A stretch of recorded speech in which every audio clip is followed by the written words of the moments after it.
বাংলাদেশ সরকারের মাননীয় প্রধানমন্ত্রী জননেত্রী শেখ হাসিনা ওনার নির্দেশনায় আমরা আমাদের 2021 সালে আমরা কিন্তু হজ আইন প্রণয়ন করেছি। 2022 সনে আমরা বিধিমালা এবং নীতিমালাগুলো আমরা করেছি। তার আলোকে গত 22 সনের হজ এবং 23 সনের যে হজ হয়েছে অত্যন্ত ফলপ্রসূভাবে আমরা সেটা সফল করতে পেরেছি এবং এটা সমাদৃত দেখেছেন কোনো পত্র পত্রিকায় কোনো সময় কোনো আমাদের এই ধর্ম মন্ত্রণালয়ের এগেনস্টে বা হজের এগেনস্টে কোনো লেখালেখি কেউ করেননি। আমি মনে করি এটা আমাদের বিরাট একটা পাওনা এবং সেটা মাননীয় প্রধানমন্ত্রীর পাওনা। পাশাপাশি আমরা এইদিকে দেখেছেন গত বছর আমাদের রেট অনেক বেশি ছিল, রেট কমানোর ব্যাপারে সব জায়গা থেকে মাননীয় প্রধানমন্ত্রীর কাছে আবেদন এসেছে।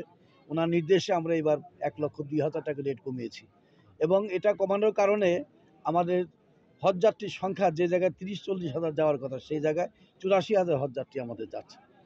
কাজে এটা আমরা মনে করি যে আমাদের সরকারের একটা সফলতা এবং আপনাদের সবার দোয়ার বদৌলতে আমাদের হজযাত্রীদের আমার যাত্রার মান আপনার উন্নয়ন করা হয়েছে এবং তাদের থাকা খাওয়া দাওয়া সেটার মান উন্নয়ন করা হয়েছে।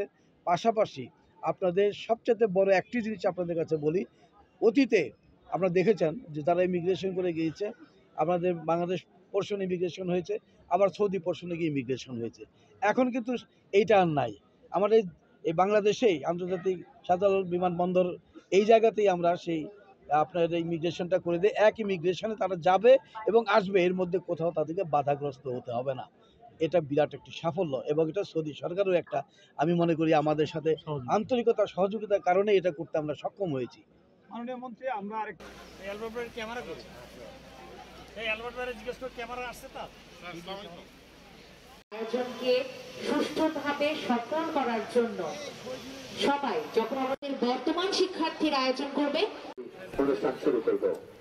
এসো মিলি প্রাণের উৎসবে মালিথিকান্দা উচ্চ বিদ্যালয়ের 75 বছর পূর্তি ও পুনর্মিলনী অনুষ্ঠানে সকাল থেকে বিদ্যালয় প্রাঙ্গণে বর্তমান এবং প্রাক্তন শিক্ষার্থীদের মিলন মেলায় পরিণত হয়েছে। আমাদের মাঝে ইতিমধ্যেই আমাদের বিশেষ অতিথিবৃন্দ উপস্থিত হয়েছেন এবং আমাদের সংক্ষিপ্ত জীবনীকালে গ্রহণ করে আমাদের অনুষ্ঠান মঞ্চের দিকে অগ্রসর হবে। উপস্থিত হয়েছেন আমাদের আজকের অনুষ্ঠানের প্রধান অতিথি জনাব মোহাম্মদ। ইতিমধ্যে আমাদের উন্মোচন পর্বটি ইতিমধ্যে সম্পন্ন হয়েছে। আসুন আমরা নেতৃবৃন্দদেরকে অনুরোধ করব তাদেরকেও আপনারা যথাযথভাবে এখানে ছুটে এসেছেন। আমি আশা করি আপনারা সকলেই এমপি হিসাবে অনুরোধ সভাপতি সহ আমরা সহযোগিতা করবেন।